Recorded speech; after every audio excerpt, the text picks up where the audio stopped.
Hi students, welcome to my YouTube channel study tips by Hemant. और आज हम आपको कराने जा रहे हैं page 75 class 9th NCERT exercise 4.3 part 9 question 8। इस वीडियो में क्वेश्चन 8 के सारे पार्ट का सोल्यूशन आपको दिया जा रहा है।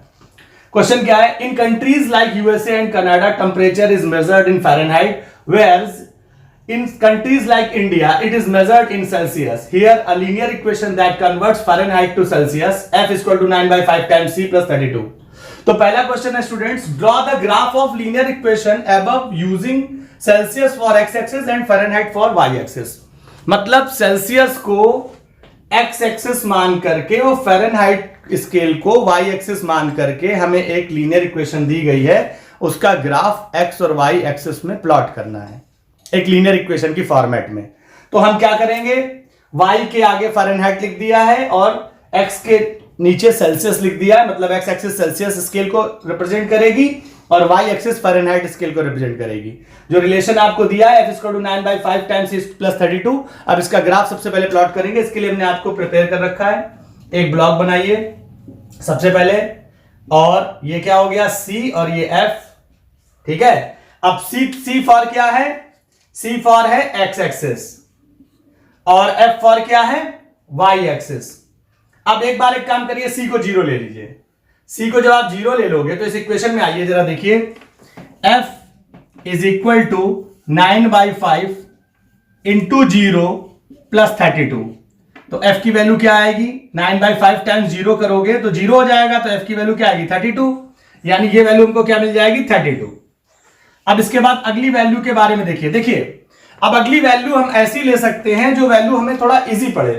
तो आप देखिए 9/5 लिखा हुआ है, अगर हम यहां पर c को ऐसी वैल्यू डालें कि ये 5 कैंसिल हो जाए, तो हम 5, 10, 15, 20 में से कोई वैल्यू डाल सकते हैं, जिससे क्या होगा कि ये 5 कैंसिल हो जाएगा और हमारी f की वैल्यू पॉइंट्स में नहीं आएगी। तो हमने f को यहां पर क्या कर लिया, c को यहां पर हमने 5 ले लिया, c बराबर यहां पर 5 ले लिया। जब c बराबर 5 ले लेंगे तो f की वैल्यू देखते हैं क्या आएगी।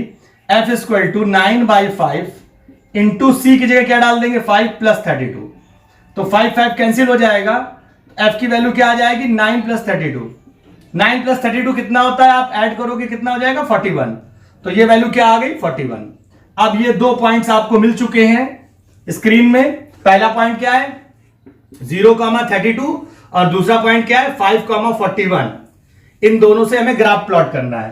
तो 0,32 जरा देखिए कहां पर पड़ेगा। जब ये पॉइंट 0 होगा तो 0 पर 32 जाएंगे तो 30। अब इसके ऊपर ये एक पॉइंट हो गया, ये 2 पॉइंट हो गया, तो ये वाला जो पॉइंट है इसको हम क्या बोल देंगे? 0,32। ये पॉइंट M जो है। इसके बाद 5,41, 5,5 कहां पड़ेगा? 10, 0 और 10 के बिल्कुल बीचों बीच में पड़ेगा 5।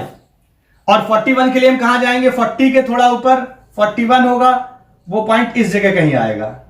ये पॉइंट हो गया 5,41। अब इन दोनों पॉइंट से जाती हुई जो लाइन होगी वो क्या होगी? इस ग्राफ को एक्सप्रेस करेगी। तो हमने इसको ये ज्वाइन कर दिया और ये आगे बढ़ा दिया। तो ये लाइन क्या हो गई? F is equal to 9/5 times C plus 32। तो ये ग्राफ हो गया F is equal to 9/5 times C plus 32 का।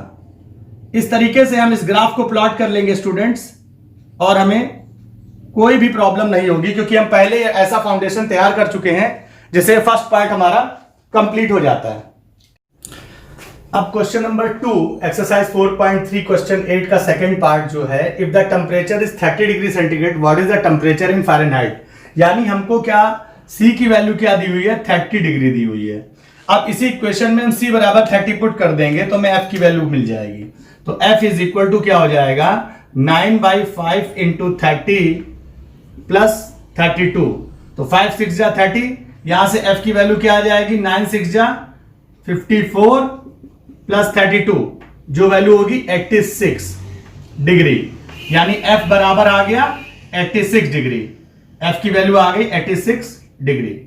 तो सेकेंड पार्ट का आंसर हो गया, answer of second part is 86 degree Fahrenheit. अब थर्ड पार्ट में क्या है, the temperature is 95 degree Fahrenheit, what is the temperature in Celsius. तो यहीं पर क्वेश्चन में अब क्या करेंगे, में एफ की वैल्यू दी गई है थर्ड पार्ट में एफ की वैल्यू कितनी दी है 95, हमको सेल्सियस में वैल्यू निकालनी है, तो अब हम पुट कर देते हैं एफ की वैल्यू 95। तो 95 is equal to 9/5 times C plus 32। तो अब 95 में से 32 को सब्ट्रैक्ट कर दो, किसके बराबर आ जाएगा 9/5 टाइम्स सी के। जब इसको आप सब्ट्रैक्ट करोगे तो 63 आएगा। 63 इक्वल टू 9/5 टाइम्स सी, 9 से इसको कैंसिल कर दो, 9 7 जा 63। तो यहां से इक्वेशन बन जाएगी आपकी 7 इज इक्वल टू C/5।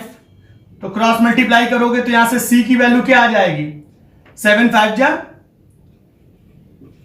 35। तो C आ गया 35। तो आंसर 2 जो बनेगा, आंसर थर्ड पार्ट का बनेगा, वो क्या बनेगा 35 डिग्री सेंटीग्रेड, 35 डिग्री सेंटीग्रेड। तो ये थर्ड पार्ट भी आपका हो गया। अब फोर्थ पार्ट में क्या कह रहा है, फोर्थ पार्ट में वो कह रहा है कि if the temperature is 0 degree centigrade, what is the temperature in Fahrenheit. If temperature is 0 degree Fahrenheit then what is the temperature in Celsius. तो एक बार वो C बराबर 0 दे रहा है फोर्थ पार्ट में, जब C बराबर 0 देगा तो इसका मतलब क्या हुआ, F इक्वल टू 9/5 इंटू क्या 0 प्लस 32। तो यहां से फ़ारेनहाइट में आंसर क्या आ जाएगा 32। और एक बार सेकेंड पार्ट में वो क्या कह रहा है 0 डिग्री फ़ारेनहाइट, तब हमें क्या लेना होगा, F बराबर 0 लेना होगा। जब F बराबर 0 लोगे तो क्या होगा, F बराबर 0 के लिए अलग कैलकुलेशन कर लेते हैं, ये कैलकुलेशन हो चुकी है। F बराबर 0 के लिए कैलकुलेशन कर लेते हैं, 0 बराबर 9/5 टाइम्स C प्लस 32। तो यहां से क्या आ जाएगा 9/5 टाइम्स C बराबर माइनस 32। तो यहां से क्या आ जाएगा 9C is equal to minus 32 into 5। तो C की वैल्यू निकालोगे तो आएगी माइनस, इसको जरा मल्टीप्लाई कर दीजिए, 5 2 जा 10, 5 3 जा 15, माइनस 60। C बराबर क्या हो जाएगा 9C बराबर ये हो गया। तो यहां से C की वैल्यू क्या हो जाएगी, C बराबर आ जाएगा माइनस 160/9। इसको जब आप सॉल्व करोगे तो ये माइनस जरा सॉल्व करके देख लीजिए C बराबर कितना आएगा, 9 1 जा 9, ठीक है। कितना बचा यहां पर 7 बचा, और इसके बाद उसको डिवाइड करेंगे 70 हो गया, 9 7 जा 63, पॉइंट लगाएंगे, माइनस पहले से ही लगा हुआ है, फिर 7 आया तो ये अप्रोक्सीमेटली फिर 7 बचेगा, फिर 9 7 जा 7 7 ऐसे रिपीट करेगा तो अप्रोक्सीमेटली हो जाएगा माइनस 17.78। तो आंसर 3 जो थर्ड होगा, आंसर फोर्थ के जो पार्ट होंगे, वो पहला आंसर क्या हो जाएगा आपका माइनस 32। वो किस में आया था, सेल्सियस में, डिग्री सेल्सियस में। और पहले वाले में जब आपने C0 डाला तो फ़ारेनहाइट में आया था आंसर, ओके। और दूसरे वाले में जब आपने फ़ारेनहाइट 0 डाला है तो ये जो आंसर आ रहा है माइनस 17.78। अब इसका आखिरी पार्ट आप देख लीजिए, आखिरी पार्ट में वो कह रहा है क्या कोई ऐसी वैल्यू है जिसपे फ़ारेनहाइट और सेल्सियस दोनों बराबर होते हो। तो एक काम करते हैं, F बराबर C कर लेते हैं, वो वैल्यू में मिल जाएगी जब F को C के बराबर कर लेंगे। तो हम F को C लिख देते हैं, जब F बराबर C लिखेंगे तो C बराबर 9C/5 प्लस 32 हो जाएगा। अब इसका एलसीएम लीजिए जरा, C बराबर हो जाएगा 9C प्लस 32 इंटू 5, अभी आपने निकाला था कितना होता है 160 होता है, डिवाइडेड बाई 5, क्रॉस मल्टीप्लाई कर दीजिए, 5C is equal to 9C plus 160। तो यहां से इसको इधर सब्ट्रैक्ट करेंगे तो क्या हो जाएगा 5C minus 9C is equal to 160। तो यहां से कितना बचेगा minus 4C is equal to 160। तो यहां this implies and implies by C is equal to minus 40। तो वो जो टेम्परेचर होगा माइनस 40, यानी फिफ्थ पार्ट जो होगा, फिफ्थ पार्ट का आंसर होगा, आंसर फिफ्थ पार्ट होगा वो होगा -40। -40 डिग्री पर जो सेल्सियस है वो फ़ारेनहाइट के बराबर होगा। यानी अगर आप C की जगह 40 डाल दें तो वैल्यू सेम आएगी और F की जगह 40 डाल दें तो वैल्यू सेम आएगी। अब आप इस चीज को आप चेक भी कर सकते हैं। C अगर आपने -40 डाल दिया तो ये क्या हो जाएगा, 5 8 जा -5 8 जा तो 9 इंटू -8, 9 इंटू -8 और +32, तो ये वैल्यू होगी -72 + 32, तो ये वैल्यू लगभग आपकी आ जाएगी कितनी, फिर से -40 आ जाएगी।